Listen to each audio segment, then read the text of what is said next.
In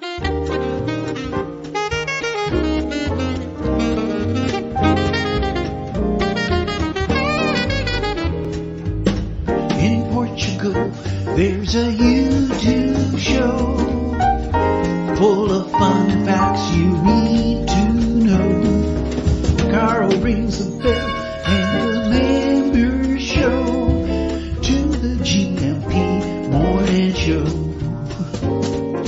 Featured guests will come and they will blow your mind. The audience will do so in kind. A little vanity mixed with some insanity on the morning show with GMP.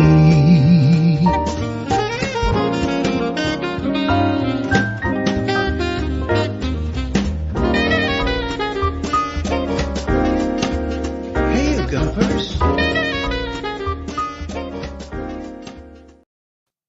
Hola, bon dia, Munson here from expatsportugal.com with the Good Morning Portugal live stream show and podcast. What's all this going on in the comments here? We've got Slime and the Family Slug. I think that might be James. We'll come back to that in just a moment and see what's happening there. How's everybody doing this morning? We have a camping special, an outdoors special. A Bear Grylls-y kind of flavor this morning. And who doesn't like a bit of camping first thing in the morning? So, stay tuned for that. At 9 o'clock, we will be welcoming onto the screen our good old buddy, Nunu from Winsurance, who, of course, is a scout leader working closely with the scouting organization here in Portugal. Incredible pictures from the outdoors. You've seen them before.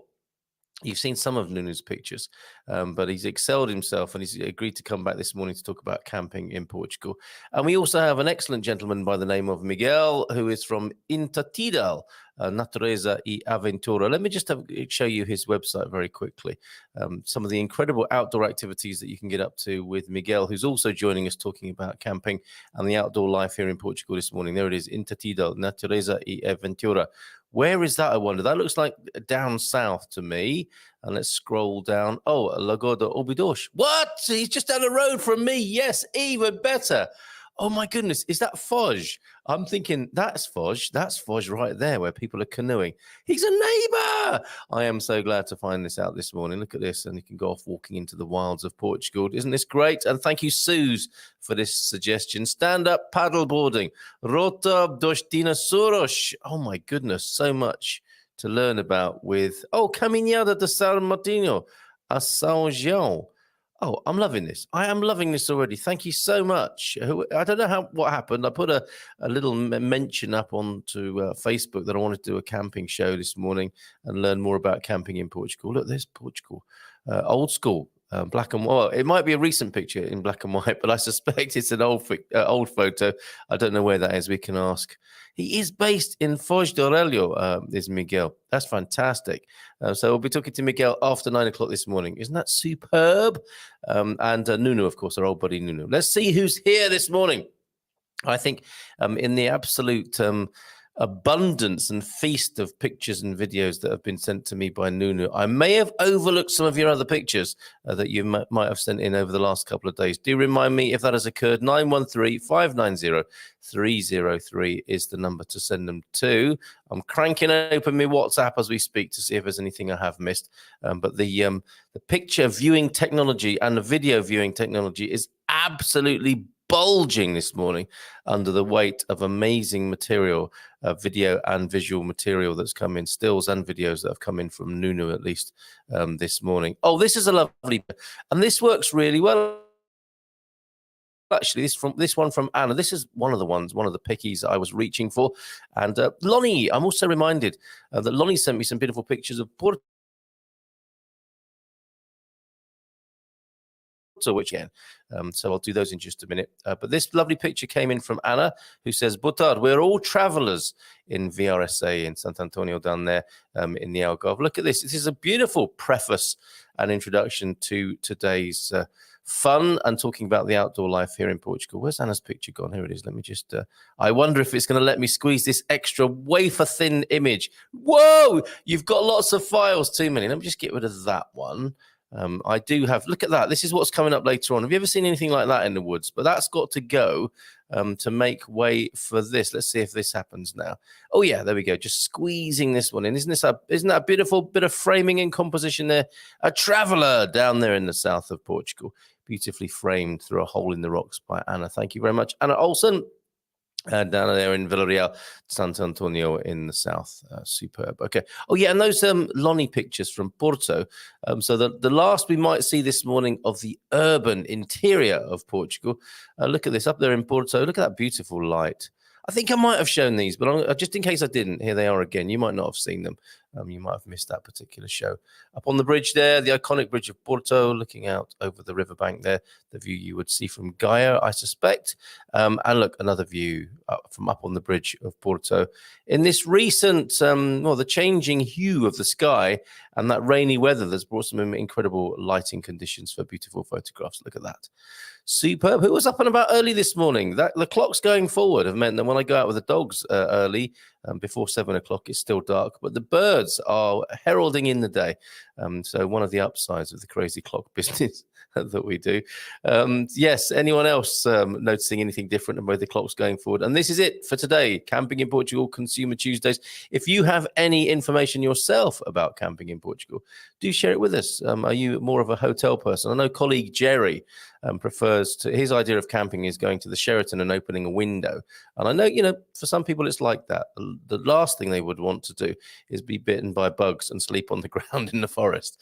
And I can understand that when I put it like that. But having been to Jenny B's Holly Healthy HQ, where the Rainbow Guardians are taking shape, it was so nice to lay my weary body down in the tent and just fall asleep. And it felt like the Mother Earth was sucking out all the pollution I'd taken on board in my body down into the ground. I had a most blissful half-hour sleep or so yesterday. No, not yesterday. What am I talking about? Last weekend. Nunu's getting ready and joining us in full scouting regalia, I'll have you know. So from 9 o'clock, he and Miguel will be with us talking about the outdoors and the outdoor life in Portugal. Who's in this morning? Hola, bon dia, keeper of the likes. Lycus Maximus is here, everybody, this morning. Capricorn 12, Chris. How you doing, Chris? And your track of the day, Jazz Funk Royalty, continues with Cameo. If you get to watch a video of this track performed live, you'll see that the group is truly amazing and funked the 70s and 80s. Cameosis and Larry Blackman there with his upholstered cod piece. Worth watching just for that alone. Where can I get me one of those? I wonder if it's a scented upholstered cod piece, something from another age. Bon dia, Carl, from a sunny Belfast. I don't know why I said that.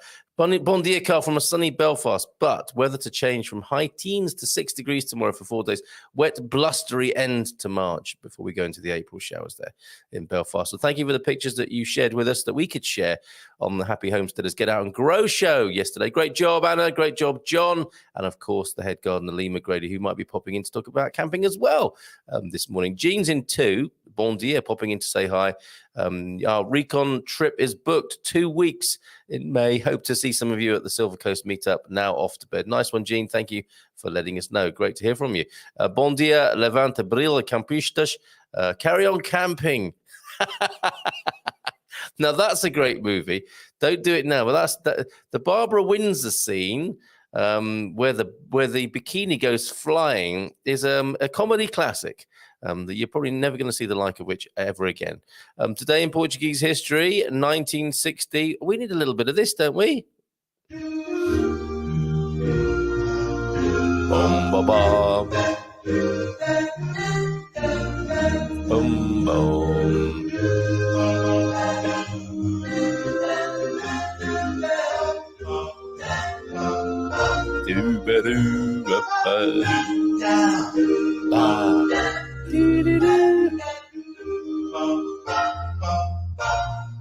Wow. Okay, so today in Portuguese history, 1960, Zé Manuel Marques wins the first Volta ao Algarve cycling. See, stuff happens in the Algarve too, or cosplay Portugal, as I like to call it. Oh, ouch! And today in Portuguese history too, thanks to the prof, 1809, the first Battle of Porto, the pictures of which I showed you. A little while later, it has to be said, the French under Marshal Soult defeated the Portuguese under General Pareiras in the Peninsular War. Boo! Soult had taken Chaves at the beginning of the month, but was behind schedule as he marched on Porto and was slowed by guerrillas. The French completely outmarched the Portuguese in Porto. Soult did not have very long to enjoy his success when news arrived that Francisco Silveira's Portuguese force had retaken Chaves, threatening his supply lines. More to follow in April. Oh, cliffhanger there. And in the battle aforementioned, the French lost 72 officers and 2,000 casualties. The Portuguese lost about 8,000 and 197 cannons captured. My goodness. Thank you so much for that, Prof. Excellent stuff there. Back to the comments and the chat. Cheers, Prof. Yeah, really appreciate that. We learn something every day with Prof. Eusebio. T-Duck is here. Great music show last night, everybody. And we were playing Jutos and Pontapas. The Rolling Stones of Portugal were featured last night on our music show. Join us 7:30 on a Monday for that. Great fun, where we look at the pedigree and the passion behind the music, playing our favourite tunes and some of yours as well. Bon dia alegria gumpers from the T-Duck with a Bill Hicks quote. Switched him on to Bill Hicks. You never got along with my dad. Kids used to come up to me and say, my dad can beat up your dad. And I'd say, yeah, when? Oh dear. Groucho Marx, when you're in jail, a good friend will be trying to bail you out. A best friend will be in the cell next to you saying, damn, that was fun. Brilliant. Oh, Rodney Dangerfield, what a face. Rodney Dangerfield, when I was a kid, my parents moved a lot, but I always found them. Hey, and Bondi all, what up? A banana slug invited me to step in for him this week. Oh, talking of cosplay, and I'm happy to join you. I guess I should introduce myself. I'm Slime Slug. Oh, ow. This fits in nicely with Cameo, doesn't it? Slime and the Family Slug. You might know me from my band Slime and the Family Slug from back in the late 60s and early 70s. Good inspiration for our music show. Thank you, Slime, for being here this morning. My good friend Sly Stallone and I collaborated quite a bit back then, just grooving in the redwoods of California. Slime and the Family Slug says, Prof, one child grows up to be somebody that just loves to learn. Another child grows up to be somebody you just love to burn. Yes, a family affair. He helped. I don't know why I did that in a Cornish accent then. He helped me get my groove out to the humans using a lot of my music. You might remember some of our greatest hits. I think we might need a dad joke warning for this, everybody, don't you? They're coming thick and fast, a bit like Slug Slime, really. The Slug Slime end of humor. Where is it? Let me play that video just to protect the innocent. Warning. Warning. Oh, no, indeed. Oh, no, indeed. Family of Slug. I think Prof's enjoying this. Yeah, you know me. Far out, man. And everyday mollusks. Quite a lot of talking mollusks this morning, I think. Bon dia, Gumpers from the OLP. Thank you very much, James. You might remember our big number that Sly performed at Woodstock back in... back in 69. Dance to the mucus. Dance to the mucus.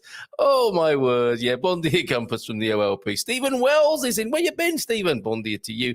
And St. Catherine is in too. Morning to you, Kate. Bon dia, Carl and friends. Yes, a meditation sorted out for you this morning, performed at 7:45, straight in there, called Falling Inside, especially for you, with you in mind, Kate. Or slightly lesser known from Slime and the Family Slug, Lay, which Slay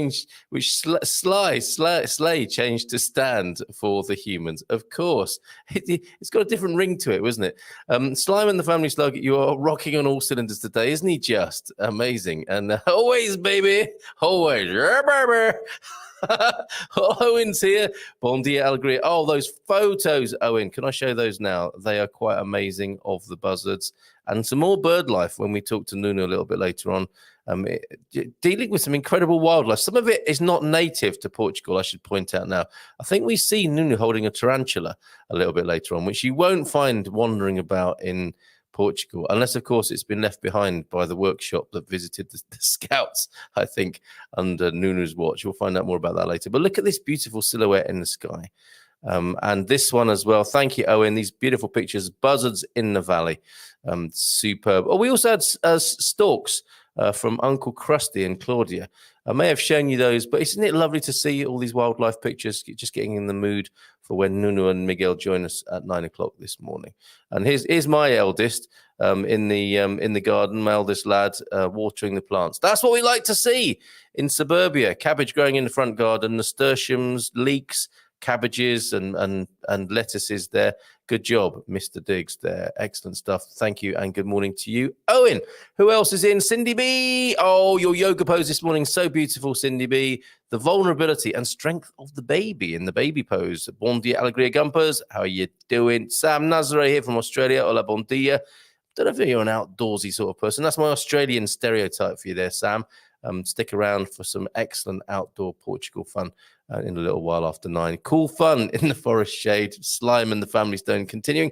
Nunu is here, saying hi from the comments as well. And hold on a minute. Keeper of the likes, not happy about the situation this morning.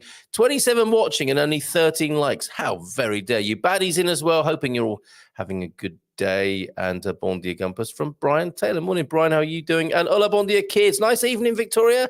Como estás this morning? And Pamela Smith, who will be with me on Thursday, who rose to the challenge there of joining me on this day of a fifth Monday, a fifth Tuesday, and a fifth Wednesday, and a fifth Thursday of the month this month. A strange phenomenon. I wonder how often that happens. Somebody might be able to tell you.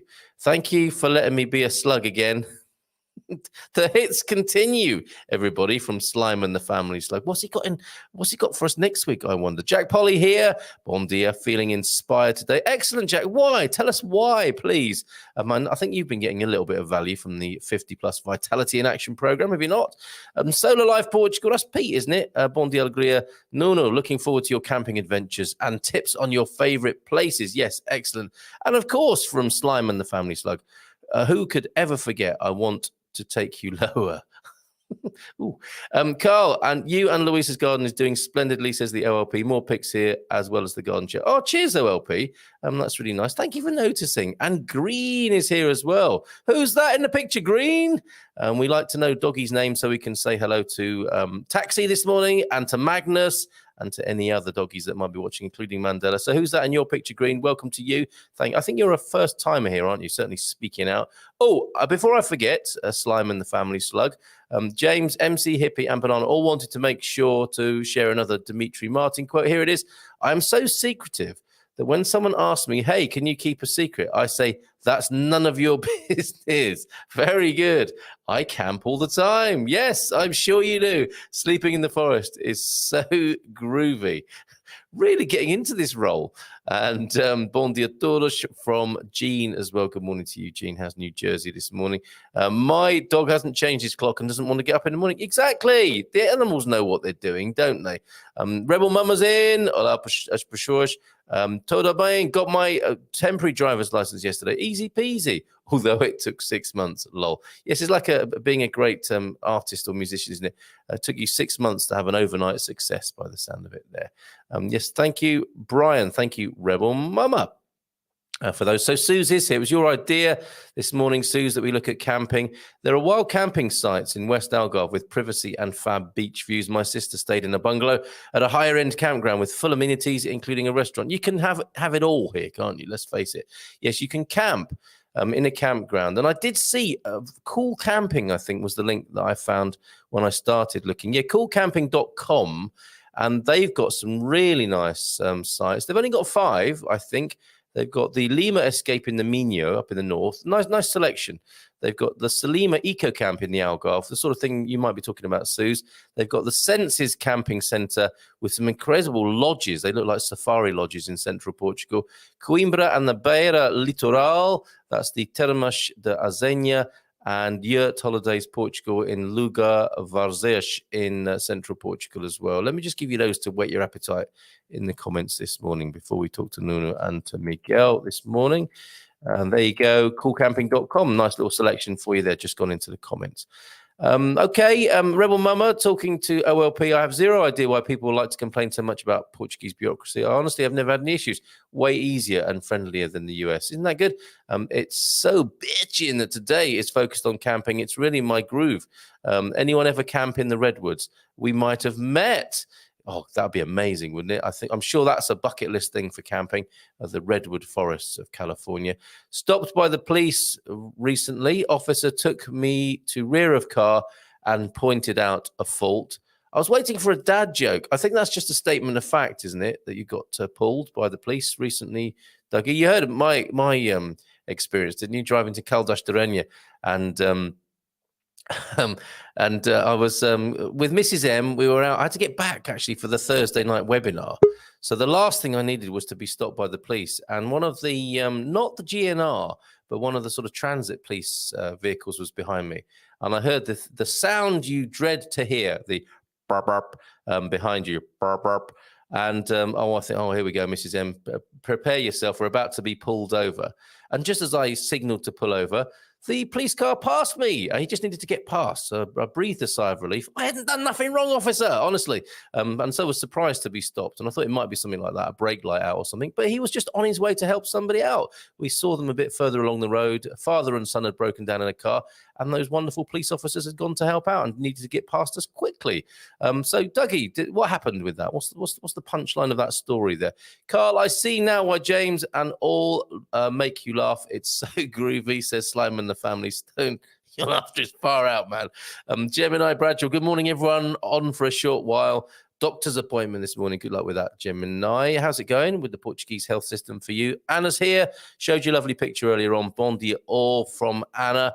And Sam loves the outdoors, but I'm stuck in front of a screen most of the time. Yes, so dreaming of these moments that Miguel and Nuno are going to share with us a little while. Oh, okay, hold on. This was a joke, perhaps. Officer pulled my wife over recently and points out failed red light. She started crying. Officer said, "It's okay, love. The only wife says..." I can't read that out. What are you trying to do to me, Dougie? So true about overnight success. So true, says Slime this morning. Yeah, that link is really nice. 5 selected campsites. We'll ask Miguel and Nuno about the public camping in Portugal, because I think it's pretty cool here. A lot of the councils seem to own municipal campsites, which are a good sort of starting point, I think. And we'll see what their view of that is as residents of Portugal. Nuno's laughing already for some reason. Maybe not about what I've just said. Who knows? We'll find out in a little while. Monster kebabs in Alvor last night. Photos to come. Wow, can't wait for those. I only camp in the redwoods. Some of my ancestors tried to leave but never came back. So over the centuries, we figured out we should probably all just stay. The banana slugs of the redwood forests of California. Not going to see those over here in Portugal. New Jersey, está muito brilho hoje. So nice sunny day in New Jersey. That's fantastic. Excellent stuff. Thank you so much. We're up to date with all the comments here. Going to give you a little bit of a taster now. To whet your appetites for what's coming up. Actually, I think I might just bring these gentlemen on early. But if you weren't here a little earlier on, let me just put onto the screen. I'll scroll backwards on this. Miguel's website, Intertidal. And this is quite an extraordinary website. Let me just remove that comment for a minute. No offense to you, Gene, but to look at that, that's a Portugal of yesteryear. And if I scroll back up to give you some of the delights that we can talk about with Miguel in just a moment, we'll bring him on. But that's just down the road from me. That's I think that's Foz, isn't it? We'll find out from Miguel in just a moment. And up in the hills, the granite rocks of the hills there, superb. Can't wait to find out. I'm sure that's Foz. Right there, and there's a bit of stand-up paddle boarding going on, and that's it. Intertidal, Natureza y Aventura. Come over to the Silver Coast, folks, and book up some of these experiences with Miguel and team at Intertidal there. So why don't we? Let's not hang about. Let's bring these gentlemen onto the screen. First of all, a face you'll be familiar with. Oh, I think he's having a bit of a business meeting there. He's in the office, and he's got his scout woggle on there. I think that's what they call them. Bear Grylls, no, Carl, just Nuno. How are you? You'll have to unmute yourself there, Nuno. Good morning to you. Good morning, all. Yes, today it's a more friendly issue to talk about. Okay, well, we love talking. You make Not about insurance. insurance. Well, you make insurance sexy and rock and roll, as I've often said. But yeah, to be fair, I think this is going to be exciting this morning. Just bring us up to speed, if you will, Nuno. You've been working with the Scouts for how long? 10 or 11 years. Okay, 10 or 11 years. I arrived. Oh, I believe that I was without connection. Yeah, you've created that authentic out in the field sort of feeling of working from a dongle in the middle of nowhere whilst being sat in this. So it's very authentic this morning. Off-grid technology. Sorry. I'm so sorry, but I think that my internet connection drops. Yeah, it's fine. We'll work with it, Nuno. We'll be kind of off-grid and low tech about this. We've got some beautiful pictures from you anyway, so it's absolutely fine. Let's bring on to the screen as well somebody who I think you have worked with in the past, and we're all going to get to know each other a little bit better this morning. It's Miguel Castro from Interti.pt. Good morning to you, Miguel. Thank you so much for being here this morning. Hello, it's my pleasure being here. Thanks for having invited me to come. Well, it's great. I mean, your name came up. I put a little announcement on Facebook. Who should I speak to about camping in Portugal? And somebody said, you've got to speak to Miguel. So that's why you're here. You are known, I think, in this country for being a bit of an outdoors guy. Could you tell us a little bit about yourself on intertidal.pt? Yeah, actually, you can say intertidal because the name is a Latin name, but it's common to most of the European languages. So if you pronounce it intertidal, actually, it's even easier to remember for Portuguese people. Even Portuguese people never can get it right. They always say interdital, like something forbidden, interdito. So it's easier, even for a Portuguese person, it's easier to spell intertidal.pt. I will say that from now on. Thank you for pointing. I was doing my best to try and get my British tongue around it and sound like a Portuguese person. But I will go with intertidal. What do you do over there? And were all those pictures from Foz? Most of them are from Foz because that's my hometown. Then that's where we have the core activities, but some should be from other parts of the country. Okay. But mostly this is the Óbidos Lagoon. A few years ago, that rock has collapsed in meanwhile, and that's of course stand-up paddling.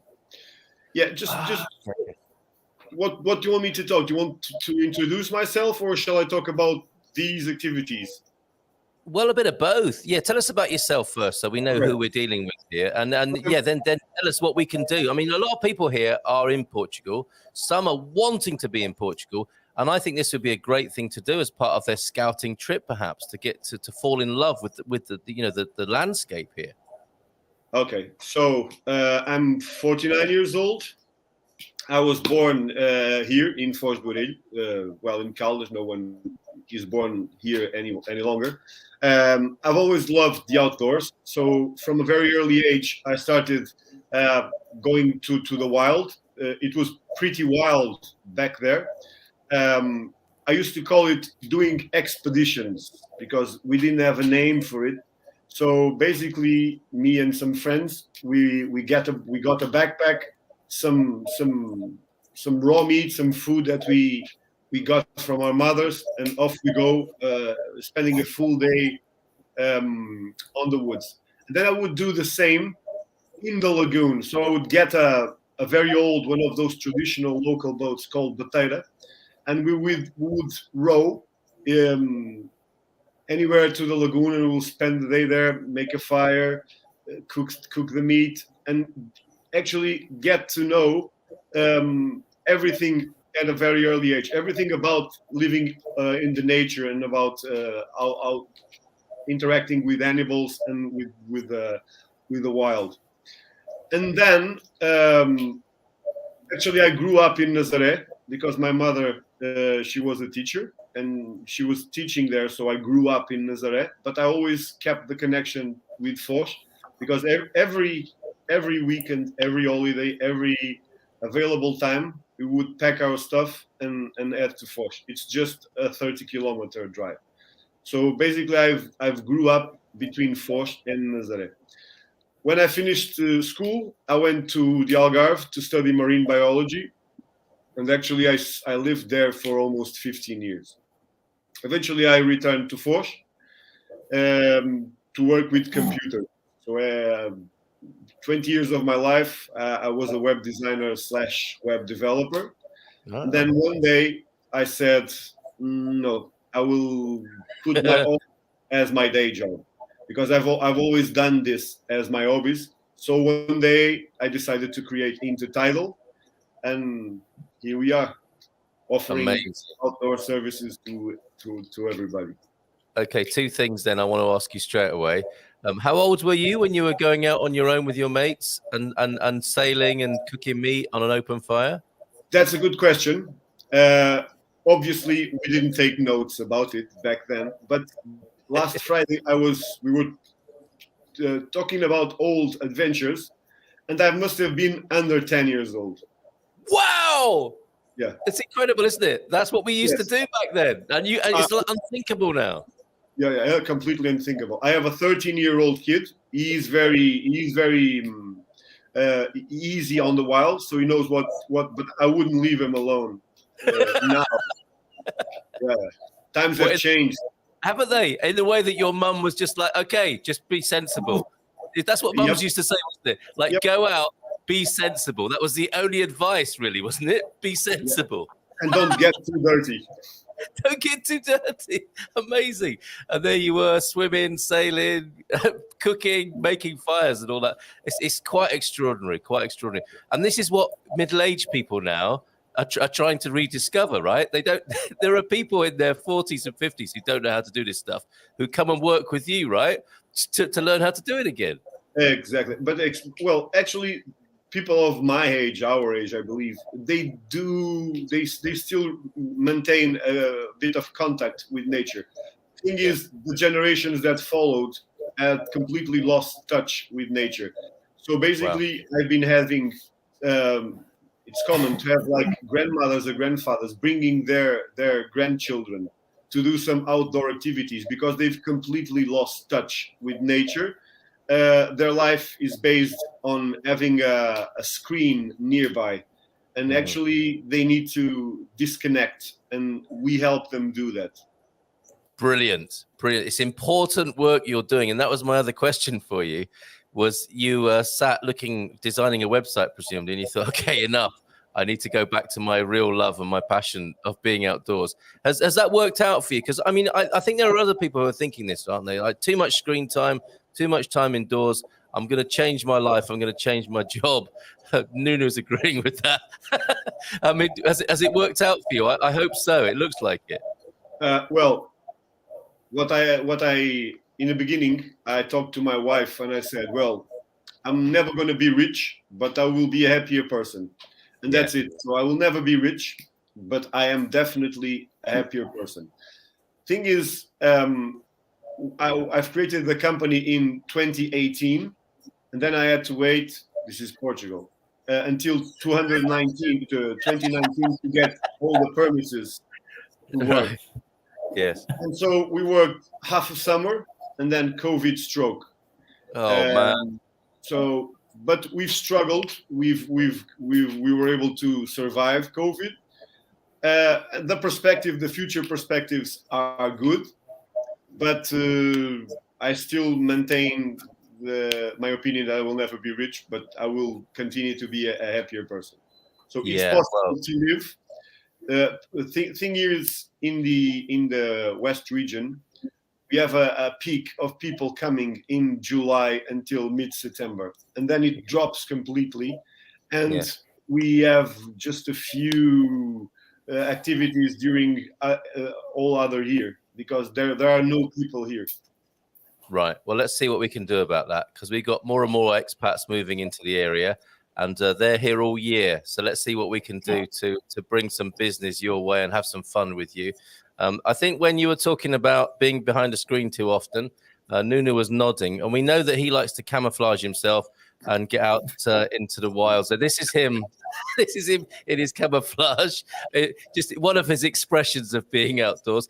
Nuno, you are nodding away there. I mean, are you in the office all week thinking, I can't wait to be out with the scouts at the weekend in the wild? Yes, definitely. And actually, we are preparing the next camping. Yeah. So in two weeks, 1 week and a half. Superb. So yes, I'm waiting for that. All right. Well, we've got a few questions coming in. You sent me some lovely videos, and they might be a bit random in how I present them because there's a lot there. But there are so many wonderful things. Let's start with this one because this is fantastic to see the kids in their natural environment.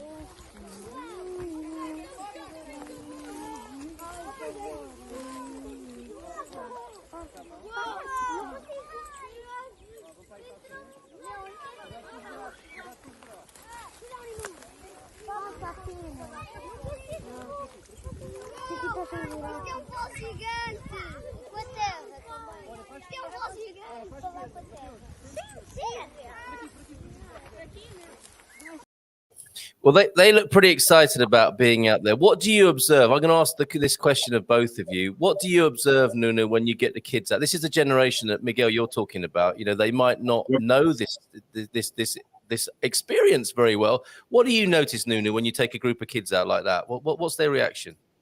Well, first, I'm going to do a question. How many minutes parents can put the kids away of technological devices or TV? And we are with them for a weekend or a week with no device at all. And really? They don't complain about that. They don't complain at all. There are no mobile phones, no TVs, nothing. What you need to do is prepare very well the activities and the plan of the day and keep the mood at the top during all the day long until we're going to sleep. Yeah, no, I understand it. This is how you do it. Here's another video. Yes, with a saw. Yeah, there she is. Let's just play that again. You don't need a mobile phone, do you, when you're busy like that? That's incredible. Yes, and actually, kids love doing different stuff rather than they are used to do every day. Yeah. Another one. That's making fire there, isn't that incredible? Yeah. I'll just do it. It's a bit subliminal, but there you go. Yeah, that's quite incredible. So, same for you then, Miguel. Presumably, you advise people to leave their phone in their car or at home when you take them out for these activities. Or they want to take photos, don't they? Yes, actually, we take mobile phones, but disconnected. Because mobile phones can be useful in terms of orienteering and in terms of emergency calls and, of course, taking pictures. But that's it. So they can ask to use the phone if they have one of these reasons. But then they can't be with the phone, just spending time with it. Very good. Very good. So give us a sense, if you will, then. And this is what we want to encourage people to do. You have your sort of busy season, as you said, but there are people who are living here all year, and they could come and do something extraordinary with you. What might that be? What sort of activities do you lay on for people? Okay, so starting here in the Óbidos Lagoon, which is where we have the core activities, we have boat tours in the lagoon. So I have a big boat. We do a 2-hour tour on the lagoon, on which I will tell you the story of the lagoon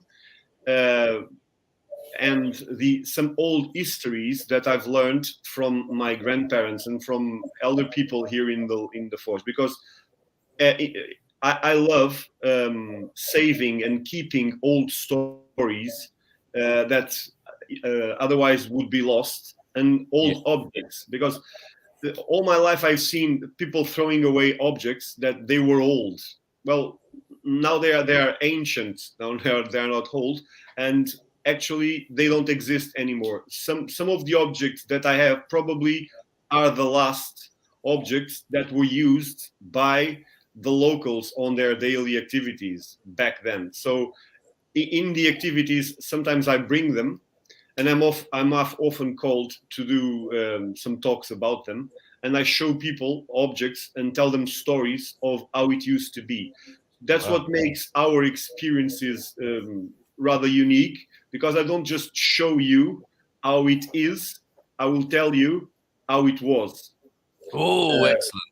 So it's a complete experience. We will talk about the biology of the things, of the geology, the history, and the stories, the old stories.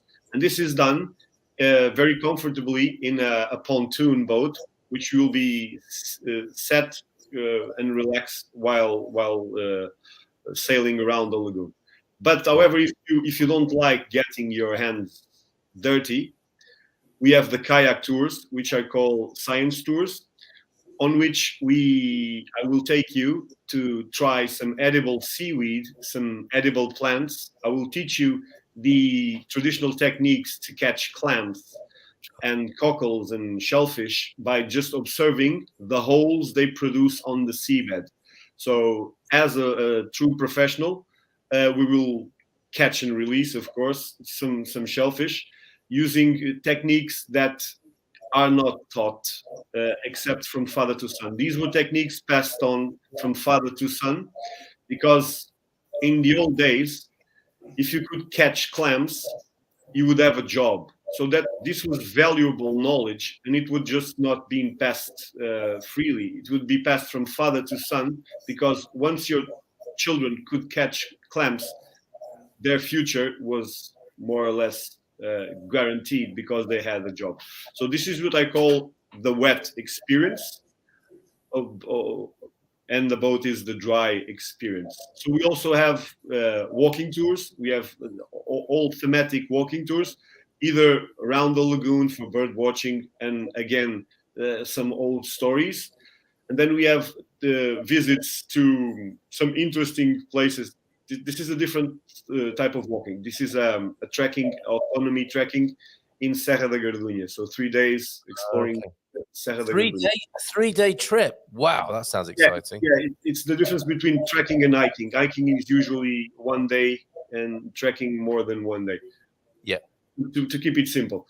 So we basically, in the area, we can visit the dinosaur footprints that exist here between São Martinho do Porto and Foz do Orelho. We are official guides of the new Geopark, West Geopark from UNESCO Geoparks. We will visit the Visigothic Chapel of São João in Nazaré. We are preparing some very interesting new walks to visit an old Roman village, fishing village, now completely inland. But when it flourished, it was near the Pedernera Lagoon, which was one of the 3 huge coastal lagoons that existed here from the Neolithic to the early Middle Ages. Incredible. The lower Middle Ages. Yep. Okay, well, never mind about the kids. Me and Nuno are going to book up and come and see you, I think. It sounds amazing. I saw you smiling, Nuno. This is exciting stuff that Miguel's talking about, isn't it? I mean, you do something similar to this with the weekend camping, don't you? Yes, because when you put the subject of camping, actually we are not talking about camping. We are talking about the wilderness and being there, and Miguel do some courses from survival stuff, and he's being in the wild with very less, producing being the most comfortable we can. In my early days, I bought a lot of trash, because this can be used for that and for that. And now, well, it's a knife and not much more. So it's about enjoy the wilderness, and talking about scouting and kids. We do that completely free for we take for our time, for our vacations, the vacations of our families, to be with kids. And it's wonderful seeing the little ones flourish and how they evolve during 1 year. So it's what drives us, scouting Yeah. leader. And I think you make a very good point there. You know, we are talk. You know, the program is called Camping in Portugal, and we could. I mean, probably will do another time. Recommend beautiful campsites all over Portugal, and I know there's a tradition in Portugal as well. A lot of town councils seem to have municipal campsites, and it's a kind of it's an alternative, isn't it, in a way, for having a kind of good value holiday. But you are talking about something much richer here. The camping, the sleeping under the stars, the sleeping under canvas is just part of what we're talking about here. And I think the real excitement and the passion that I'm hearing this morning is about the reconnection with the wild, as you say, and with nature. And we've got lots more to talk about with that this morning. Joao F is here, everybody. I totally relate to Miguel's sense of adventure. I'm 58 years old, and I remember making a walking trip at the age of 15 with 5 school friends of mine of the same age. No teachers, no scout leaders, just the 5 of you at 15. That's pretty cool. We went from Melgaço, northern tip of Portugal. Wow, they were in the wilderness of the Gerês through Nossa Senhora de Penedo and Lindoso in 5 days. It was fun. And I'm sure it wasn't, there were other parts to it apart from being fun, right? Because at times you would have been lost, presumably. You would have been alone. You would have had a sense of your scale in the universe and all sorts of wonderful character building things, as you are there. Superb. Do you go up there at all? Or is that too far up north, Miguel, to get up to Peneda Gerês? But it's too far north. We don't have any activities there. Although privately, we've been there. We've been actually Nuno was talking about. I forgot to mention the survival courses. Actually, we've done we've took part on a level 2 survival course in Gerês, and privately I've been there several times, but never with clients. It's too far away. It doesn't mean it's not interesting. It is very interesting, but for us, it's not commercially viable to travel so far because there's a lot to explore near us. Understood. So, Understood. Do you do team building for companies? Because I guess that's another aspect of this, isn't it? If you could get a few city slickers who spend too much time behind their screens and get the team working better by having them creating a fire outdoors, metaphorically as well as actually. We do team building. The survival courses are very, very thought after for team building. So we do these survival courses as a 2.5-day survival course, which is suited for local people that work, as well as foreigners that don't have the same obligations about schedules. So we start Friday after dinner, and we finish Sunday after tea, let's say. So it's very thought, very it creates very interesting for team building as well as the kayaks. So we take people on the kayaks for team building, and we do another thing which I didn't mention, which is called kayak camping, since we are talking about camping.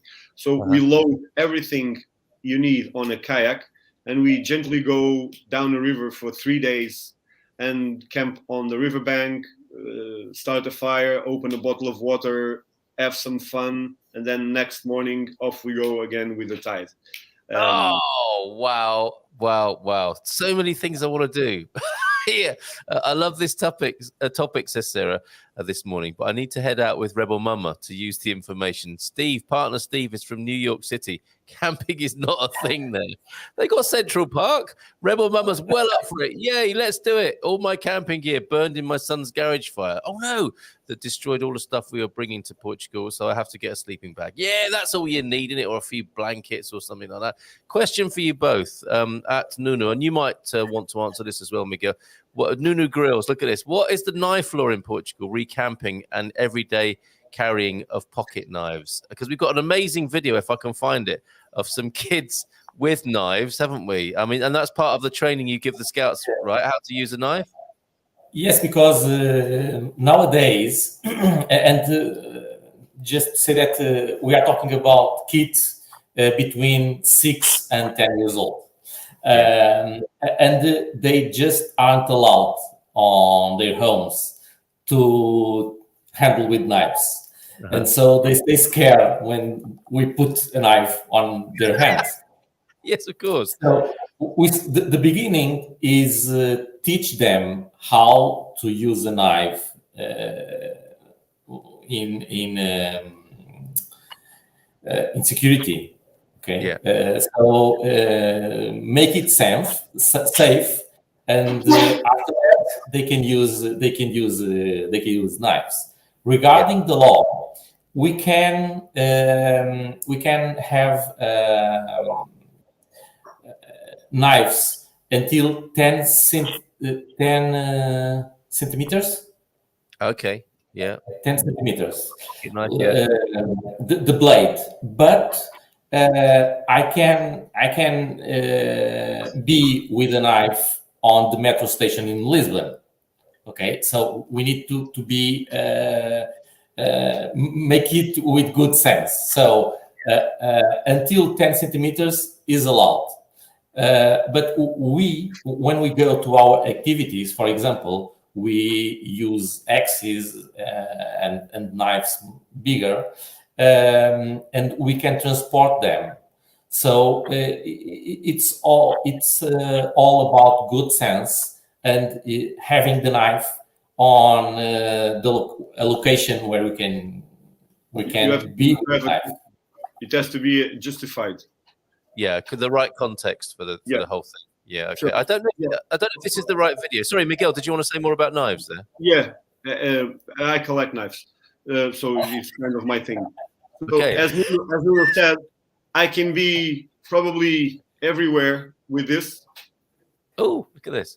This is under 10 centimeters, as Nuno said. So this isn't actually considered a knife. So you can use it most everywhere. Of course, you are not going to the disco with this, but in the daily basis, traditionally, Portuguese people always carry a pocket knife to peel an apple, to cut something. So this is something from our traditions. You can carry a knife up to 10 centimeters without having the need to give any justification. However, to carry something like this, this is obviously more than 10 centimeters. You need to explain why are you carrying this. So if you are on the field, you are outdoors, or you are doing some agriculture job, or you are going hunting, you can justify the possession of such a thing with you. Of course, again, you can't go to the bar with this. You can't go to the disco with this. And if you carry it in your car, it should be in the trunk along with all the other materials you are going to use. Because if the police stops you and you say, I'm going camping, that's why I have the knife, the police will ask you, okay, so where is the camping gear? You only have the knife. Okay, so then we will get there. Yes, that's fair enough. But it's not just the 10 centimeters. You can't use like jackknives, the ones that open, flick knives. You can't use stilettos. You can't use shurikens, those throwing stars. You can't use nunchakus. You can't use knuckle dusters. Knuckle dusters. And you can't use bayonets, because even in outdoor context, you can't use bayonets because they are considered war weapons. Yeah. Basically, I think that covers the knife law in Portugal. So thank you so much. Yeah, and you need a backstory, basically, don't you? You need to be able to explain what you're doing. Now, I've got some more videos to show. Miguel, are you okay for a little bit longer to stay with us and chat? Of course. Okay, fantastic, because we've got some fantastic videos you might want to chip in here. But there are so many, I'm not sure which are the ones, but they're all interesting. There's one where the kids are getting to grips with a knife here. Is it this one?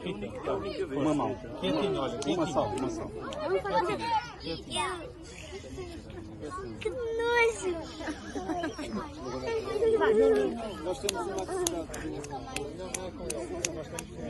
Não podes tirar a mão, eu é que tiro ela de ti, está bem? Olha.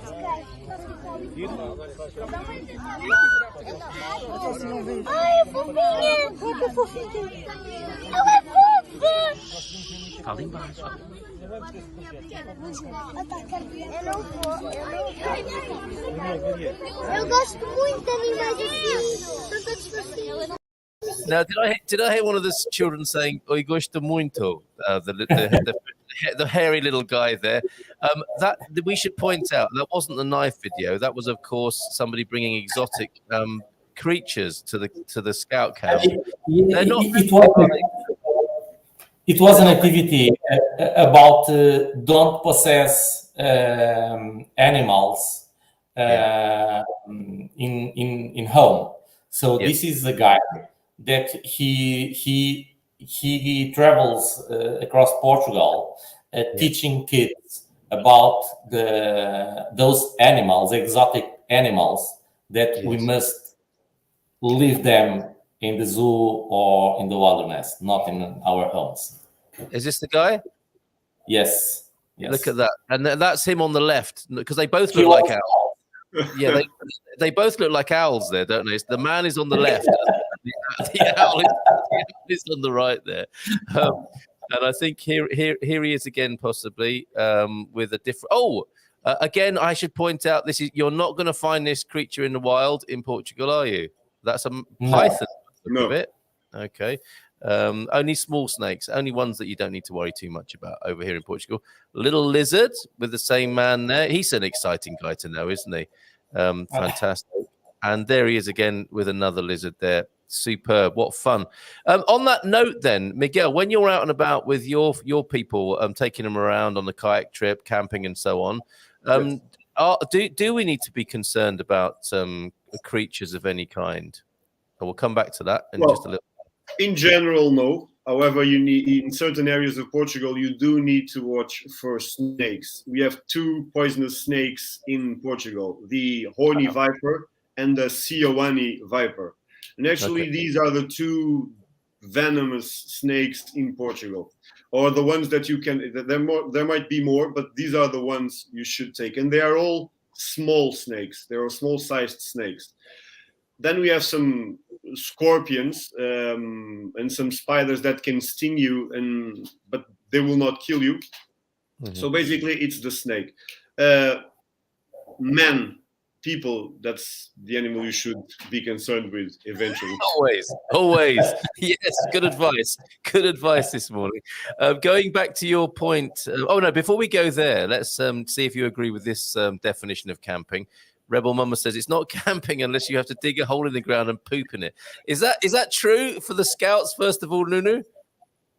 Well, we usually stay in places where we have bathrooms. So that's good to know. Yeah, you don't want to scare the kids completely, do you? What about you, Miguel? Yes. Presumably when you're doing your tour, 3-day tour in a kayak, you've got to make your own latrine, right? No, actually, we don't do latrines because we don't spend too much time in the same place, and we are a small group. So basically, everyone spreads around, and instead of concentrating everything in one hole, people just help themselves in the best place possible. Yes, but when we camp, we don't have.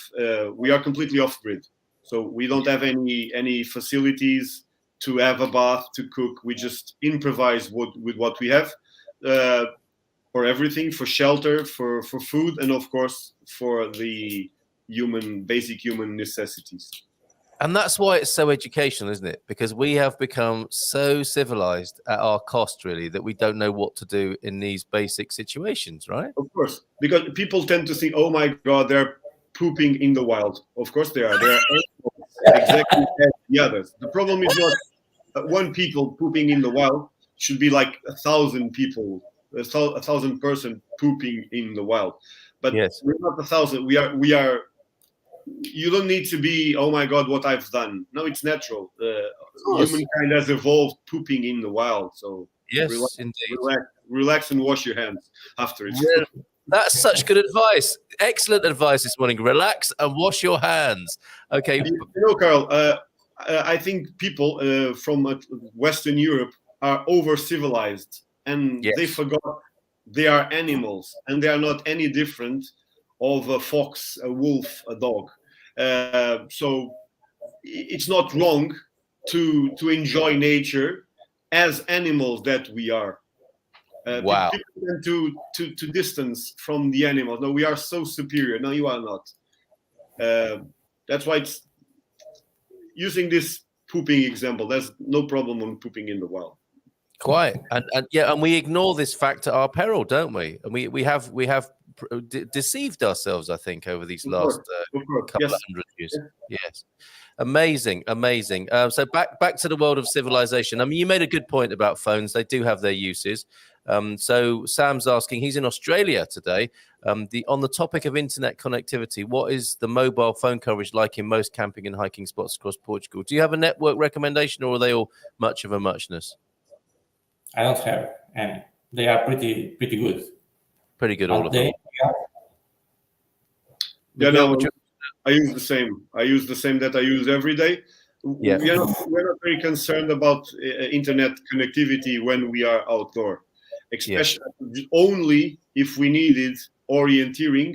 And yet again, we prepare and we download the maps for the area we're going to, so we don't need to connect outdoors. Actually, we do recommend you to switch your phone off, even if you are not a child, and that's not that's for safety reasons, because if you get into an area where you have no network connection, your phone will suicide himself trying to get network. So it would just drain the battery trying to get some network, and if you eventually will need the battery will be drained. So we recommend you turn your phone off, and if you need to call your family to say, don't worry, we are all right, go up a hill, turn your phone, make your phone calls, and then switch it off again. That's very good. Elementary advice for outdoor activities. And maybe people should do that more often anyway in everyday life. Very good advice, Miguel. Thank you. A question from Rebel Mama. Do you know São Nomades in São? They do river trekking here in the Peneda Gerês. So there is a provider up there if you want it. Do you know these guys? I don't know these guys from this name, but I know people from Suajo. I've been there. I have a very good friend, which is an excellent outdoor guy, very knowledgeable, and he lives in Suajo. I don't know if he works with this company. Incredible. There are some amazing people around. I would love to boost their profile, all of them, because this is such an important message in the time we live. His name is Miguel, as mine. He's also another Miguel. So look out for Miguel up there, Rebel Mama. Good morning, everybody. Happy Tuesday from Mafra Municipality this morning. Stephen, happy with the knife question there. And Pete wants to ask, I really wanted to ask both of you what your favorite river to navigate is and why. I made the mistake, Miguel, the other day of calling the lagoon an estuary. It, of course, isn't. It's a lagoon, isn't it, where you work rather than a river? Yes, it's a lagoon. Because although we have like 5 rivers with names, rivers that have a name, several smaller streams, you can, however, consider it technically an estuary. Although it is a lagoon because it's not the delta of any important river, in terms of the biology and the oceanography and the geology, it's like an estuary, although it's a coastal lagoon. Okay, but for you, it's all about the Foz area and the Óbidos Lagoon, where you base yourself. But answering this question, the rivers, my favorite river is the Guadiana River. Guadiana. Okay. It's my personal favorite. We do one of these kayak camping tour every year in Guadiana. At least we do one here, going from Mértola, which is in the Alentejo, to Vila Real de Santo António in the sea. So the event is called From Mértola to the Sea. It's a 3-day, 80-kilometer kayak tour. It's lovely. I'm eager for that every year. I bet you do. Now I'm thinking to myself, how fit do you have to be to go on that tour? Could it you don't. Pretty much, okay. No, because we take very consideration to the tide schedule. So you are going with the tide. You can't go against the tide. especially in the lower stretches where you have more influence from the current, the tide coming against you. So we just have to absolutely respect the timetables that we arranged before. So if it's to get up at 7 o'clock, we have to get up at 7 o'clock and leave at 8 sharp. Otherwise, we won't be able to get to the sleeping place that night. So you don't need to be extremely fit. You do need to be able to hold a paddle in your hands for like 6, 7, 8 hours, but it's basically gently down the stream. That sounds so good. Nuno might be writing that down as well. Have you got a favorite river to navigate, Nuno? Yes, maybe Godiana and Zezere. Oh, Zezere as well. Okay, up there in central, around Tomar area, the Zezere, right? Yes. Okay, because the rivers of Portugal don't seem that busy, do they? That not many people seem to sail or to take part in these activities. Is that just like a population density thing, or do you think there's more capacity for these kinds of tours and companies setting up? Well, there are very busy rivers. Actually, Mondego is a very busy river in terms of kayaking tours, gentle kayak tours. But then if you go further north, Paiva, Minho, they are very busy rivers with whitewater kayakers and rafters. Oh, great. Okay. Probably these activities are not known, but the rivers are very busy, with some companies taking people there, and especially with clubs doing their sporting activities there. Okay, look at that. If you guys want to do the Zezere River, you can crash in my place and take the driving easy. That's a lovely offer from Matty there. And to book up for the Mertola to the Sea, go to intertidal.pt. We've got lots of comments and lots of pictures and videos to still share with you. So, Pete, I hope that was helpful about favourite rivers to navigate there. Let's work our way through. Stephen Wells, Miguel, being rich is different to being healthy and wealthy. You can achieve the second and still have plenty of money. So, approval for your life choice there. Camping is not for me, but I love the nature walks run by our municipality. And that's a great thing about Portugal. A lot of municipalities, cameras, set up walking in the town and I think in the roundabout and on the edges of the countryside. Really knowledgeable leader who knows all the plants, points out edible plants and rare flowers. Love it. That's fantastic. After all this talk of camping, I need to slide on over to the next redwood this weekend. Slime and the family slug wanting to get back into nature after all this. Bon dia, Carl, Nuno, Miguel, and everyone from Australia. Michelle's there as well. I totally relate to Miguel Castro's sense of adventure. That was that comment we read before as well, which I think is beautiful. Tell us more about that, if you will. Nuno and Miguel are so boss. There you go. You got a great review this morning. Did a lot of tent camping in my teenage days, did Antonio F., who's also here this morning. Great to have you here. I am noticing, says Rebel Mama, says Suze to Rebel Mama, that camping in Europe is quite varied. Some rustic, some with tenting sites, motorhome sites, cottages, dog beaches, children's amusement parks, snack bars and cafes. Good point. For both of you, for those people who would like to try this but are terrified, and some people might be, what's the best way in to accessing nature and the wild? Let's start with you, Nuno, on that. If you want to start, go away for the weekend, what would you recommend to people?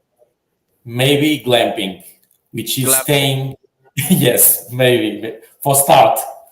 Okay, for the ones that are more afraid, maybe glamping. With wine, and they've got to have a bit of wine and some nice food there to ease them into a full sense of security. What about you, Miguel? What would you suggest to people who want to get out into the wild? But personally, although that I like glamping because I know the real thing, glamping tends to fool you into believing you are camping, in which you aren't really camping. Although it's a very pleasant thing to do. I recommend you. I go glamping with my family, but it's not real camping. It's glamping, so we can't mix them. I would recommend buy a tent, find some local people that do that and join them. Thing is, in Portugal, by law, you can't camp outside established campsites. So if you just want to get a tent and go outdoors and just camp, you can't by law. There are, however, exceptions. That's the exceptions that the scouts use, and well, some nomadic people in Portugal they use. So if you just want to set up a tarp or set up a hammock for one night and go away in the next morning, probably, well, do it discreetly. Don't do it in the main square of a village, and no one will bother you. And if the police comes, just explained, and we're just passing by, we will be here for this night, and 7 o'clock, 8 o'clock, we will be gone. And no trash, no trace. We will leave no trace. We will leave no trash, no campfire markings, nothing. So probably, in most cases, the police will allow you. However, if you want to do like an organized thing, you need to ask your municipality for a special camping permit, which is which the law considers, and that's what I've said before, the ones that the scouts use and the gypsies use in Portugal to be able to camp outside a proper camping park. That's interesting to know. There are still nomadic people in Portugal. Yes. Well, Yeah, I should say also respect the law, not the law, the fire periods. Exactly. Yeah. That's paramount. Okay. Respect the fire restrictions. Yes. Okay. Good points. And while we're on the matter of safety, I'm sure you would both recommend staying hydrated. And also, look, top tip from Pete: take your suntan lotion on the hikes in the Estrela and Garduña. We may have all looked like a lot like prawns after our last hike. So yeah, you got to be careful. You got to prepare. I mean, you know, be prepared is a scouting motto. You made reference to this before, Miguel. You can't just go out there, can you? You can't just feel like it one morning and wander out into the wild. You have to be properly prepared. So you need to consult the professionals like Nunu and Miguel here with that sort of thing. Suze, thank you very much for this. An annual EU camping membership. That's great for all of Europe. €15, offering a magazine with site listings in all countries and various discounts. Great stuff. Joao F. Wow, you're in my neighborhood. That's an amazing route. So beautiful. We drive over to Peneda sometimes, mainly for the views. Suze, question for you. Is there a campsite where I can see flamingos nearby? Yes, I think Miguel has the answer to this question. Well, we have flamingos here in the Óbidos Lagoon, and we have a camp. We have two campsites here. We have a proper campsite, like for you to deploy a tent, and we have a motorhome park, which is in the waterfront. And then we have some people that are that have some glampings. If you want to go glamping in the area, so of course you should get flamingos in all the estuaries. So you have them in Aveiro, you have them in the Tejo, and you have them in the Algarve. So probably all these estuaries have parks nearby that you can use. Of course, I will invite you to come to Foz do Orelho, to the Óbidos Lagoon. Superb. Yeah. I can't wait to see my first flamingo there. During that trip, says Joao F., when he was a youngster, we even went to the Spanish side of the mountains, and we were stopped by the Portuguese Guarda Fiscal on our way back to get searched for smuggling. All an exciting part of the trip there. Pam, I remember when I was a kid, I had a Swiss Army knife. They were handy. Coming from the UK with its high level of knife crime, this seems unthinkable now. It does, doesn't it? So we're moving from knives to guns here. That escalated quickly. TD, are you allowed guns in Portugal? Can we import our firearms when we move to Portugal? That's interesting. And they are for self-defense. What do you think this place is like, TD? What would you say about that, gentlemen? I have no idea. Okay, so TD, having a defense weapon in Portugal, it's currently almost impossible. So you probably won't be able to import your firearms. If you want the government as a no civilian for defense purpose policy, so you can apply for having a self-defense weapon, but you need to have a very strong motive for that, and even then it's not guaranteed. I think last year only 2 licenses were issued for Portugal in the entire year. So and that's for people that carry like thousands of euros with them. Like they are collecting money from here and then, and they are going to the bank with a good bunch of thousands of euros. So they might have a justification to have a self-defense firearm. Yes. Other than one of these, you can't. You can't, absolutely. You can, however, have hunting weapons and sports weapons. If you go to a club and if you are a practitioner of sharpshooting, you can have sharpshooting weapons, sports weapons, which are not the same as defense weapons. And if you are a hunter, you can, of course, apply for a hunting permit and a hunting license. But these are three completely different things. Miguel, that's brilliant. Thank you very much. Back to the dangerous animals.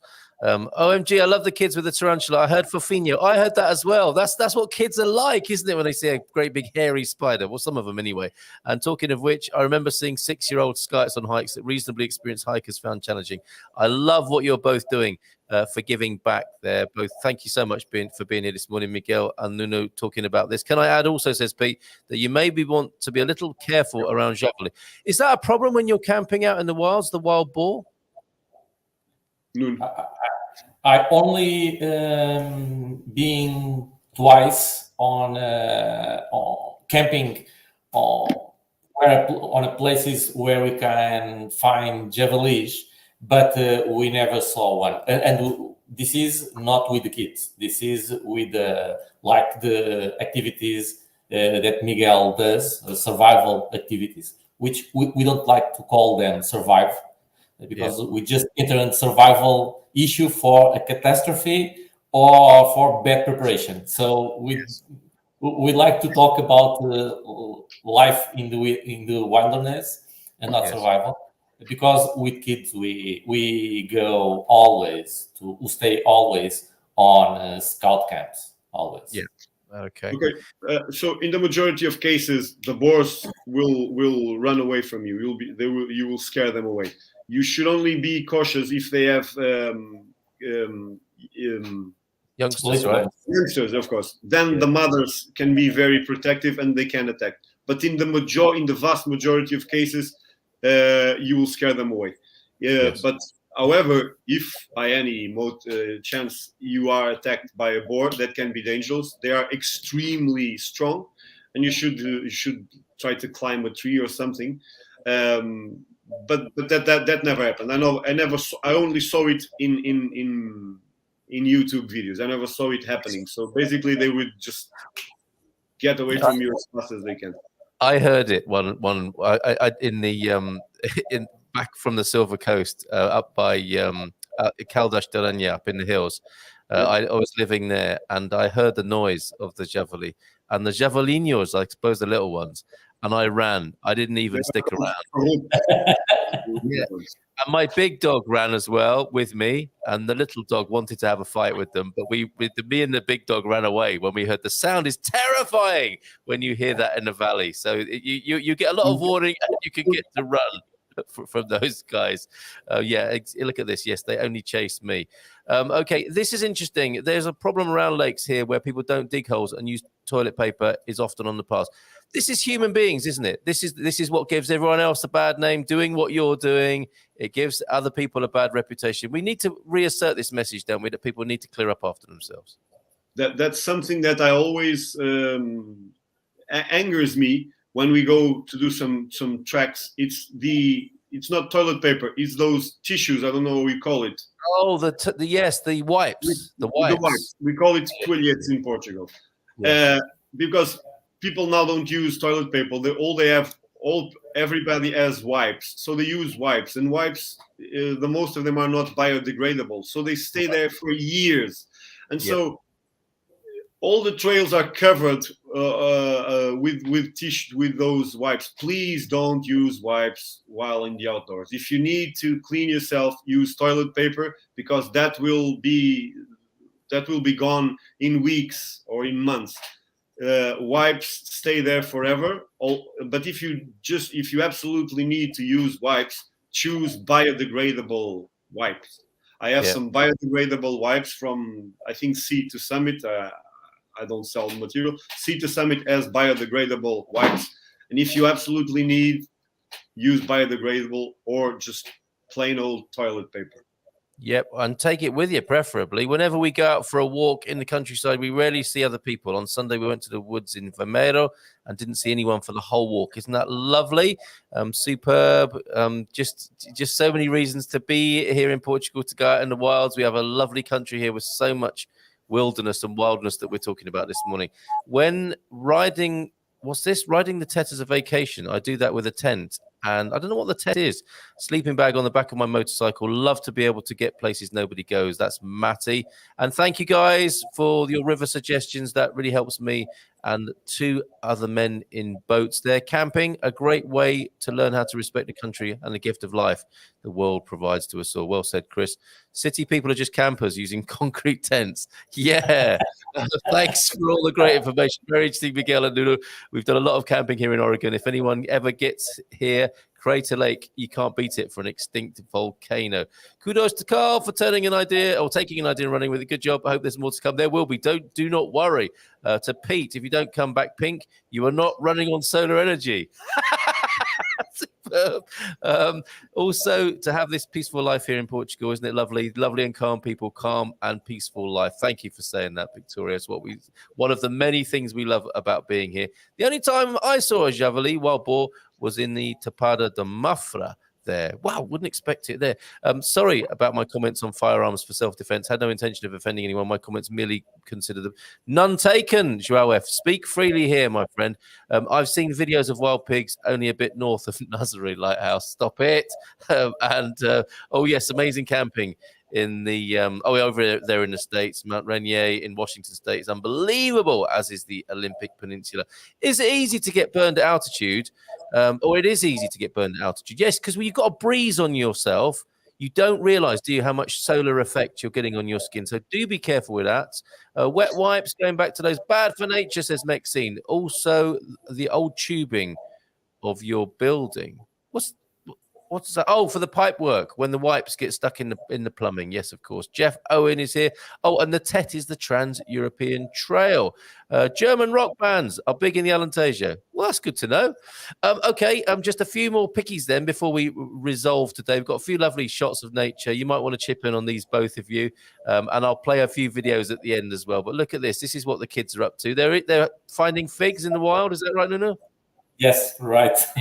Figs. Oh, and look at this. They are baking pizzas. These are rustic pizzas made in nature. And that, I think, is an old washing machine drum, is it, in which you have your fire? Correct. Sorry, Miguel and Nuno, for hiding you at the moment, but we're just looking at dinner at the moment here. Look, the pizzas they made. Are they really proud when they make these, Nuno? Yes, very, very proud. I bet they are. They did themselves. So, and then when they've made a pizza with a face on it like that, they can have marshmallows afterwards, can they? Roasted on the fire. And there they go with that. What's happening here? You've got a lot of shrubbery inside your car suddenly. I hope that's not the Tesla. Yes. Okay. No, it's the Hyundai Santa Fe. Right. So, and look at this. These are the things you have to be very careful, don't you? I mean, Miguel, you're talking about foraging and finding things in the wild. Obviously, let's make that warning. Don't eat anything you don't know for sure is safe to eat. These are, though, aren't they? Nasturtium leaves are nice and peppery. In the survival courses, we never recommend people to forage for mushrooms. The risk is not it's too much. So they don't have the nutritional content to be worth the risk of making a mistake. So we always tell people get away from mushrooms. Yep. Leave it to the absolute experts on that, right? What on earth is this, Nuno? What happened here? Is that an octopus? I found that in Monsanto, Lisbon. Okay. And it seems in the beginning like a plastic trash that someone's lived at, but no, it's a mushroom. I never saw that. And something else. It's the same. Incredible thing that you found out there in the wild. This also is very exciting. This will whet people's appetites a little bit more with this video.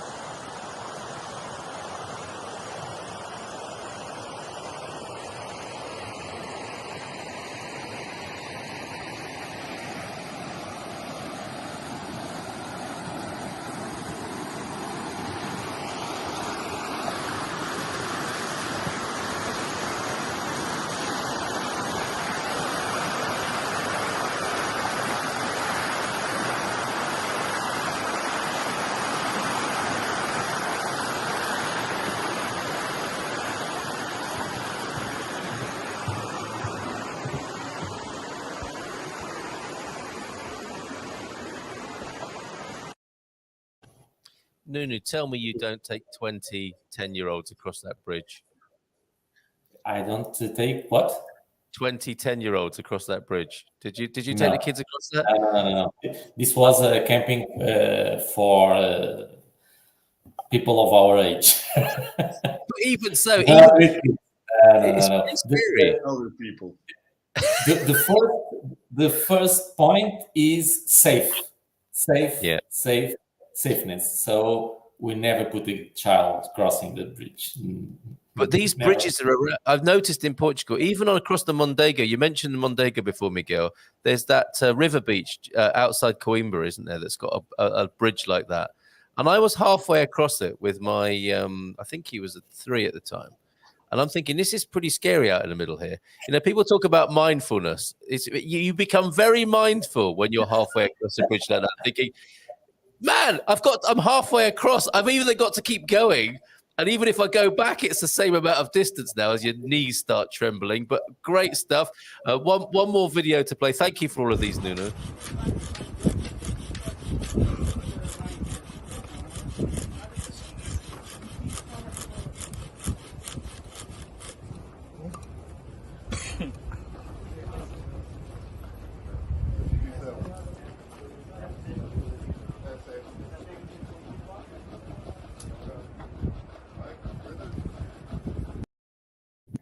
That's a skill, isn't it? Miguel, do you do that with grown-ups?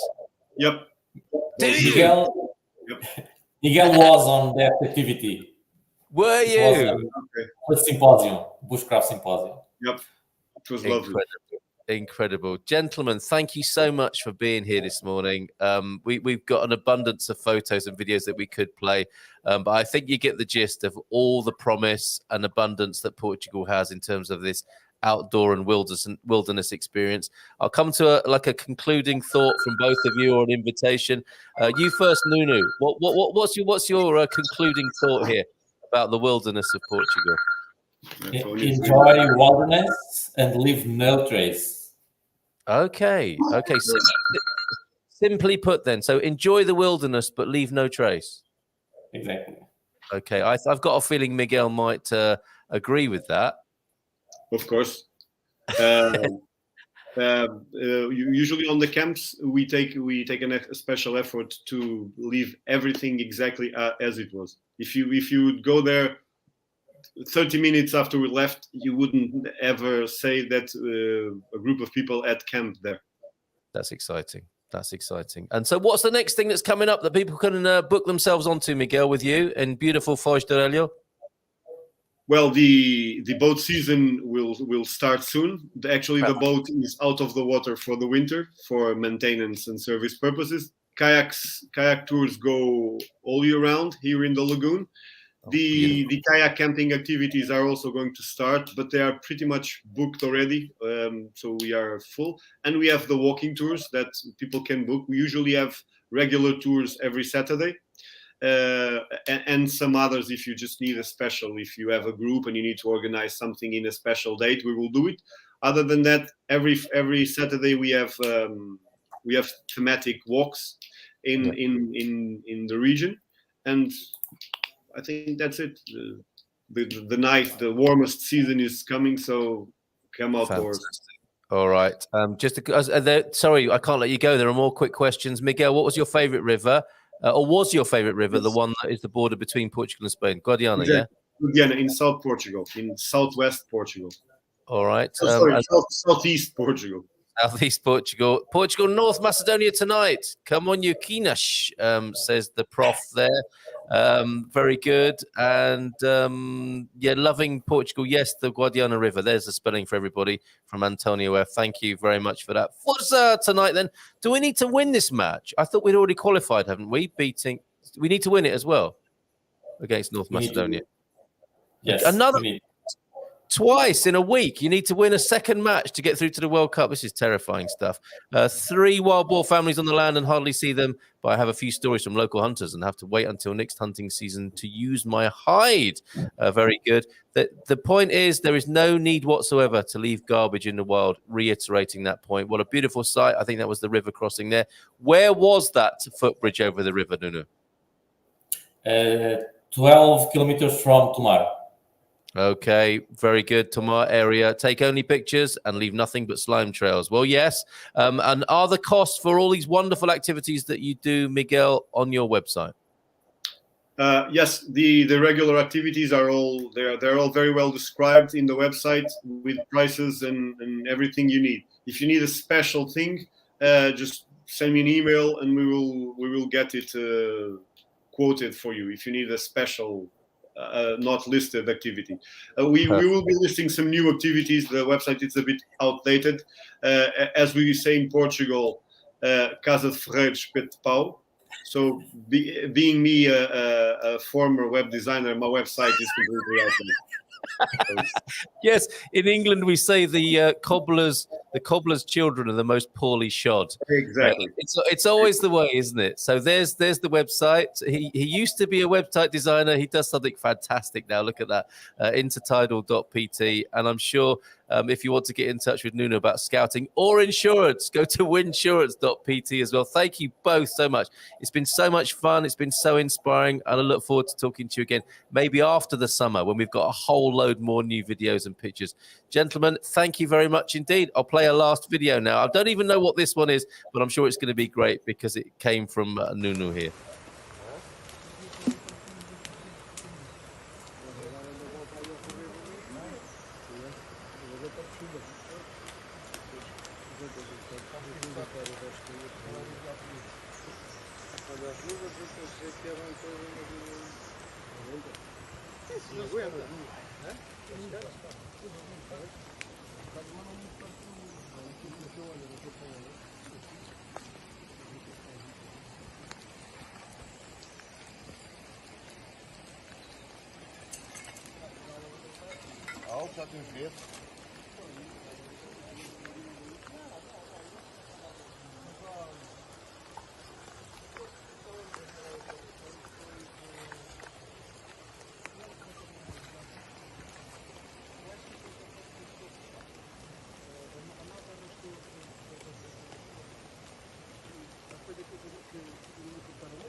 I can feel the wild. I can smell it. I'm just relaxing looking at that. Nu, thank you so much. Miguel, thank you so much. Hope to speak to you again. Ciao. Carl, can I just invite people to follow us on social media because we need that to grow. So on Facebook, please, Facebook/intertidal.pt, on Instagram, and we also have an unofficial YouTube video where you can see some of our activities. Please follow us on social media because we absolutely need that to grow and reach other people. Okay. You heard the man. Please do that. It's the least we can do for you this morning, Miguel. And don't just subscribe. Share it as well. Have a great day, everybody. Ciao for now. Bye bye. See you tomorrow.